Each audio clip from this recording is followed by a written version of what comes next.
Okay, scene three. This is right after scene two. Um, the the um the pacing in this past is super in this play is super fast. So we are with Friar Lawrence. You can see, and then Romeo's going to be there. You can see that.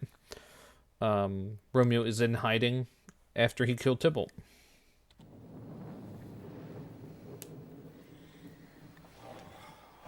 Romeo, come forth. Come forth, thou fearful man. Affliction is enamoured of thy parts, and thou art wedded to calamity. Affliction is enamored of thy part. Affliction is in love with you, and thou art wedded to calamity. You're wedded to calamity, chaos, destruction. Like badness happens around you. Then Romeo enters. Father, what news? What is the prince's doom? What sorrow craves acquaintance at my hand that I yet know not? So, Prince's doom. Doom is an old word for judgment. What's the judgment that I yet know not, that I do not know yet? Too familiar is my dear son with such sour company. I bring thee tidings of the prince's doom. What less than doomsday is the prince's doom? So that's a pun. I actually think that's pretty good. What less than doomsday is the prince's doom? What doomsday is the end of the world? What less than the end of the world is the prince's judgment? Because remember, Romeo's supposed to be dead. So if I'm dead, everything's over. A gentler judgment vanished from his lips. Not body's death, but body's banishment. Yeah, something gentler. Not body's death, not the death of your body, the banishment of your body. Banishment. Be merciful. Say death. For exile hath more terror in his look, much more than death. Do not say banishment. Don't say banishment. No, no, no. That's scarier to me than death. That doesn't sound like good logic, and we'll explore that. From Verona art thou banished. Be patient, for the world is broad and wide. Here from Verona art thou banished. You are banished here from Verona. So it's a syntax thing. Be patient, for the world is broad and wide. Oh, good advice. Hey, calm down. It's a big world out there. You're going to be fine. There is no world without Verona walls, but purgatory, torture, hell itself. Hence banished is banished from the world, and world's exile is death. Then banished is death mistermed, calling death banished. Thou cutt'st my head off with a golden axe, and smilest upon the stroke that murders me. Okay, well, that got loud very fast. So let's work through that, because Romeo is saying the logic is not great, but the emotion, the power is there. There is no world without Verona's walls. We live in Verona. What's in Verona? Juliet. So outside of Verona, to me, there's no world. Juliet is my world. There's only purgatory, torture, hell. So to be banished is banished from the world. To be banished from Juliet, who's my world. It's like you're cutting my head off with the golden axe, and you're smiling upon the stroke, the swing that murders me. It's like you're killing me, but you're smiling as you do it. And then Friar Lawrence is going to get frustrated with him. Oh, deadly sin! Oh, rude unthankfulness! Thy fault our law calls death. But the kind prince, taking thy part, hath rushed aside the law and turned that black word death to banishment. This is dear mercy, and thou seest it not. So yeah. Oh, this is a sin to be so unthankful, to be so rude. The law called for you to be dead. But the prince rushed aside the law, didn't follow the law, and he said, you're banished. This is mercy, and thou seest it not, and you see it not, and you don't see it. And then Romeo, what's the number one thing about Romeo? He flips out, he's not logical, he's going to be over the top, and that's what he's going to do. Some of his logic is not good, some of it is interesting, but his words, his motives are very powerful. "'Tis torture and not mercy! Heaven is here where Juliet lives, and every cat and dog and little mouse, every unworthy thing live here in heaven and may look on her, but Romeo may not. More validity, more honourable state, more courtship lives in carrion flies than Romeo. They may seize on the white wonder of dear Juliet's hand and steal immortal blessing from her lips, who even in pure and vestal modesty still blushes, thinking their own kiss is sin, but Romeo may not. He is banished. Okay. There's some really powerful stuff there. This is torture, it's not mercy. Heaven is here where Juliet lives. Everything, cat, dogs, mice, can look on her. Unworthy things can look on her, but I cannot. So, if wherever Juliet is heaven, whoever's not near Juliet is not in heaven, I will not be in heaven. It's like I'm exiled out of heaven. Even flies. They may seize the white wonder of dear Juliet's hand. They may see her. They might touch her hand. They might even touch her lips. A fly might do that. But Romeo may not. He is banished. I can't even do that. And the flies get to do that. Flies may do this, but I from this must fly. They are free men, but I am banished. And sayst thou yet that exile is not death? Okay, so he starts with a bad pun here. Flies may do this, but from this I must fly. So fly means to leave in a hurry. So the pun is fly. These are free men, and I'm banished. And sayest thou, and say you, and you say, so it's a syntax, that yet exile is not death. And you say that exile is not death. Yeah, this is worse than death. This is being kicked out of heaven, which is worse than death.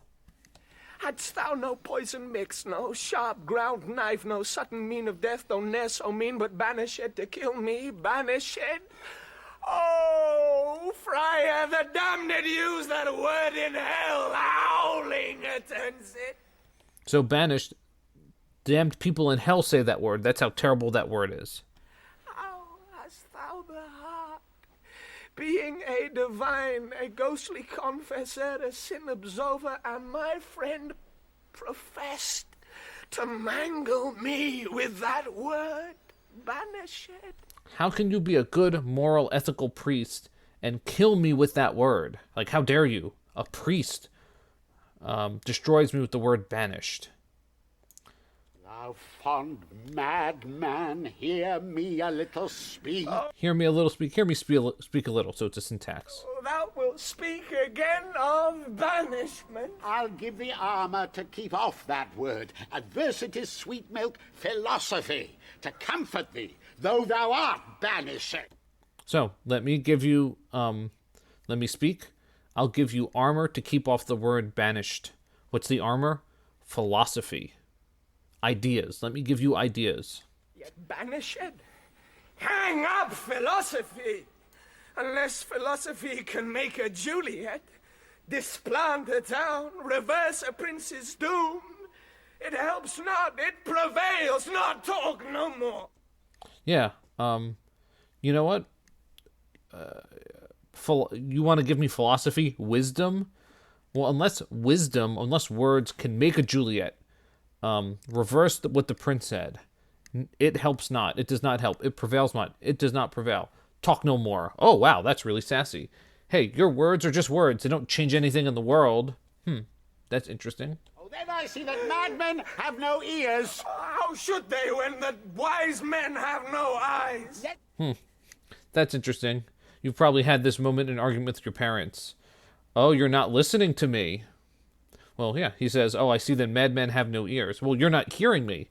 And then Romeo says, kind of cleverly, how should they when that wise men have no eyes? Well, how should they listen? Why should they listen when you can't see?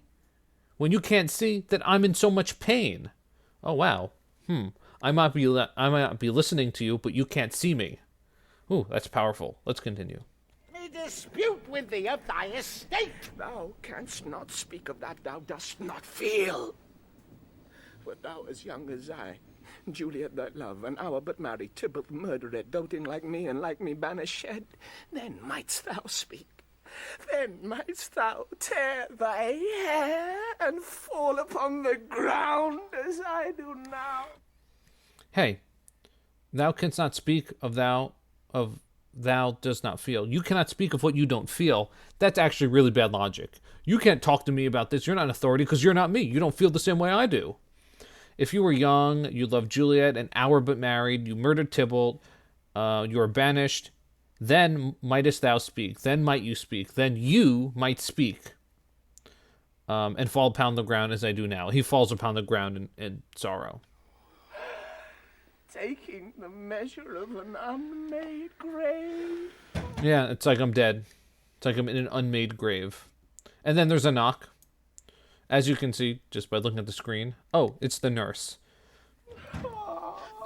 Arise, one knocks. Good Romeo, hide thyself. Not I.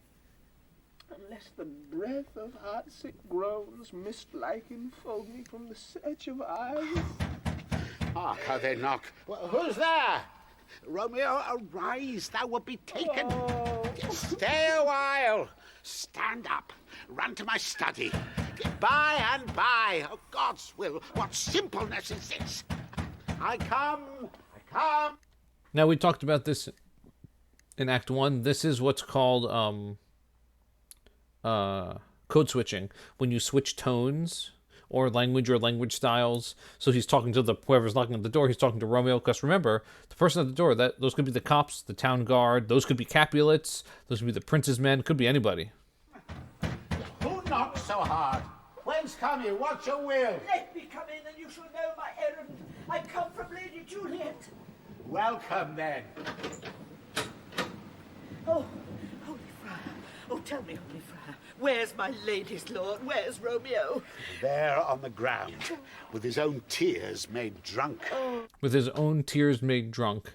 It's like he's crying, he's drinking his tears, he's getting drunk off of them, and it's making him more drunk and cry more and ever never-ending circle. He is even in my mistress' case, just in her case. Oh, Juliet is like that too. Oh, woeful sympathy, piteous predicament, even so lies she, blubbering and weeping, weeping and blubbering. Stand up, stand and you'll be a man. For Juliet's sake, for her sake, rise and stand. Why should you fall into so deep an hole? So, even so lies she. That's a syntax.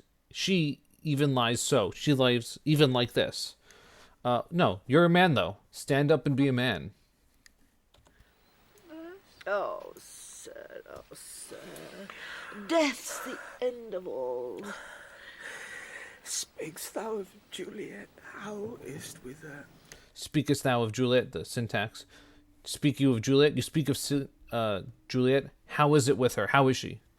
Does she? Oh, and the nurse says something, the wisest thing, I don't know, maybe in the whole play. And it's said by the dumbest character in the play. Death's the end of all. Death's the end. One of the big themes in this play, and we'll talk about this at the end. As long as there's life, there's hope. As long as you are here and you're breathing and you have consciousness and free will, there's hope for you. There's always hope for a better future. As long as you're not dead. Think me an old murderer, now I have stained the childhood of our joy with blood removed but little from her own. Does she think me an old murderer? Does she think I'm a murderer now? Now that I stained the childhood of our joy, the youth, the youngness of our joy, the beginning of our joy, with blood removed but little from her own, blood that's almost like her own blood, because it's her cousin. Where is she, and how doth she? And what says my concealed lady to our cancelled love? Our cancelled love. I cancelled our love, or either by killing Tybalt, or I cancelled because now I'm banished and we can't be together anymore. What does she say to that? Oh, she says nothing, sir, but weeps, and now falls on her bed, and then starts up, and Tybalt calls, and then on Romeo cries, and then down falls again. So she just cries a lot and says Romeo and says Tybalt, and then keeps crying and keeps crying and keeps crying. That name, shot from the deadly level of a gun, did murder her as that name's cursed hand murdered her kinsman. Oh. So, my name is going to murder her, like my name murdered her kinsman. So it's like I'm killing her too. Tell me, friar, tell me, in what vile part of this anatomy doth my name lodge? Tell me that I may sack the hateful mansion! And then he tries to kill himself. He grabs a dagger and tries to kill himself. And they stop him, of course. So, tell me that I may sack the hateful mansion. Sack is, to, like, go into a place, to ruin it, to steal all the stuff. You can sack a city. He wants to sack his own city, his own mansion. He tries to kill himself. Why? Because he made Juliet sad. Excuse me, Romeo? Excuse me, Romeo? If you think Juliet's sad now, what do you think is going to happen if you kill yourself, you idiot? And now the friar is fed up. The friar is going to say one of the longest, no, I think the longest speech in the entire play. Being mad at Romeo. So here we go. Hold thy desperate hand! Art thou a man? Thy form cries out thou art. Thy tears are womanish. Thy wild acts denote the unreasonable fury of a beast. Yeah.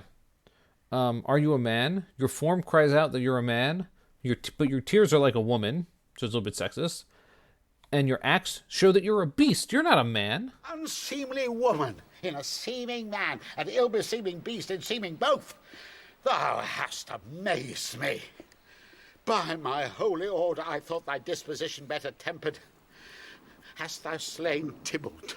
Wilt thou slay thyself and slay thy lady that in thy life lives by doing damned hate upon thyself?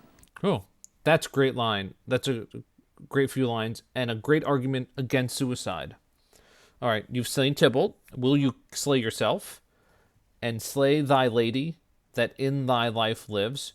Juliet partially lives in you now. You're together. You're the same person. You've been married.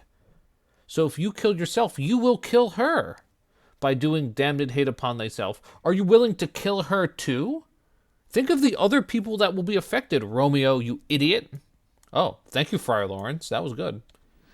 Why railest thou on thy birth, the heaven and earth?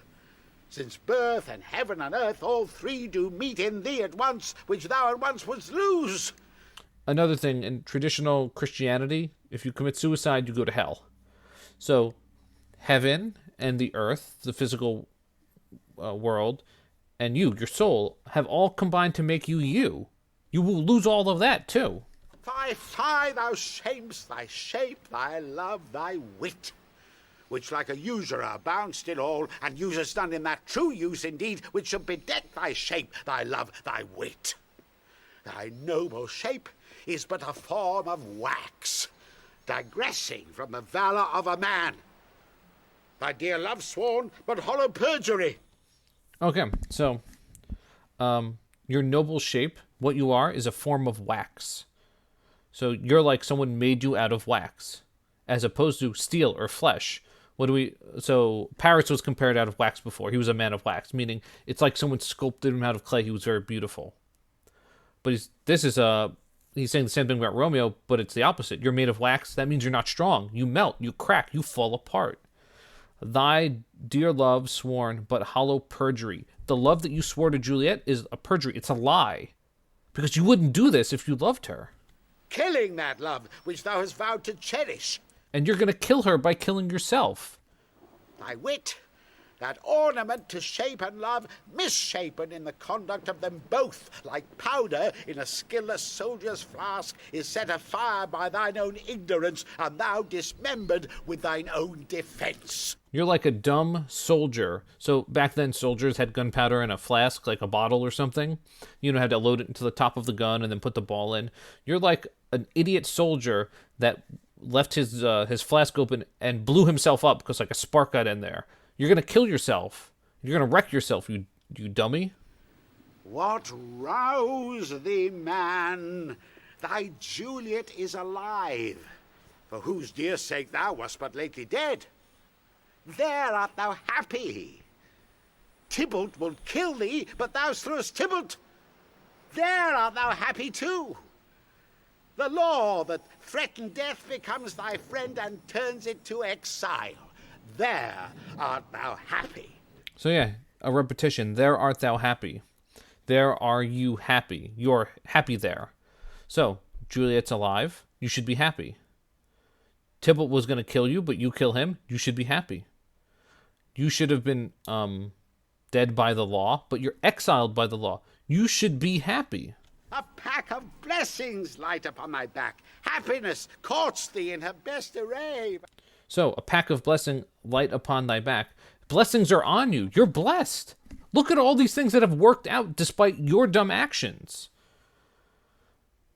And then he says, happiness courts thee in her best array. Happiness, fortune.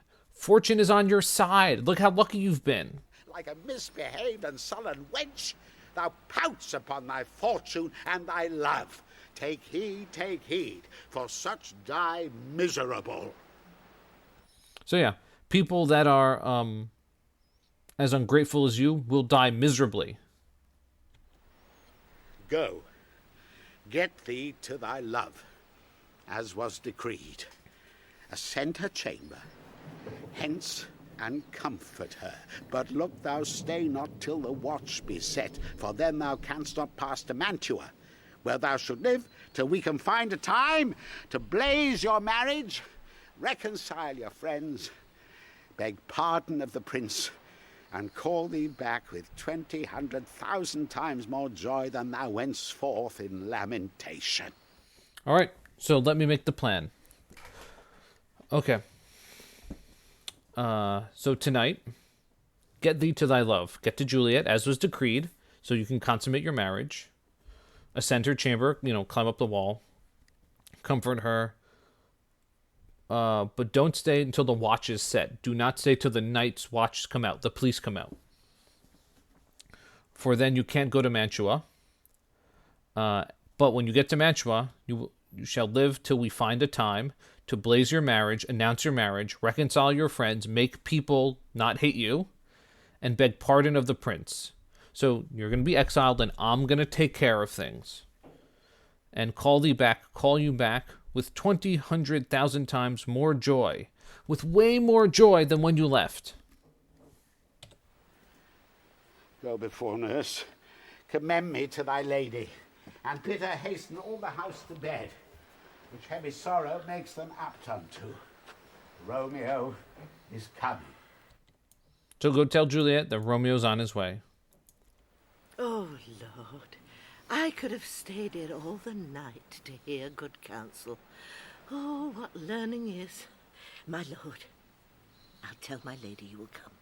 Do so, and bid my sweet prepare to chide. Oh, here is a ring she bid me give you, sir. Ah, you make haste, for it grows very late. How well my comfort is revived by this. And go hence, good night, and here stands all your state. Here stands all your state. He's going to review all the to-do list kind of stuff. Either be gone before the watch be set, or by the break of day, disguised from hence. Sojourn in Mantua.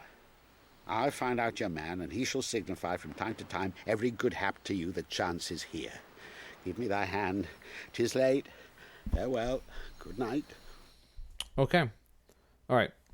Here's the checklist. Either be gone before the watch be set, be gone before the watch is set, or the break of day disguised from hence, or before the day breaks, before the guards come out, or after. Sojourn in Mantua, journey to Mantua. I'll find out your man, your sidekick, the guy you trust, and he shall signify from time to time every good hap to you that chances here. And he'll give you all the updates. Give me your hand, let me shake, and then leave. But that a joy past joy goes out on me, it were a grief so brief to part with thee. Farewell. Goodbye. Okay, there's a new plan. You're going to go to Mantua, you're going to stay safe, and I'm going to take care of things. That's the end of the scene.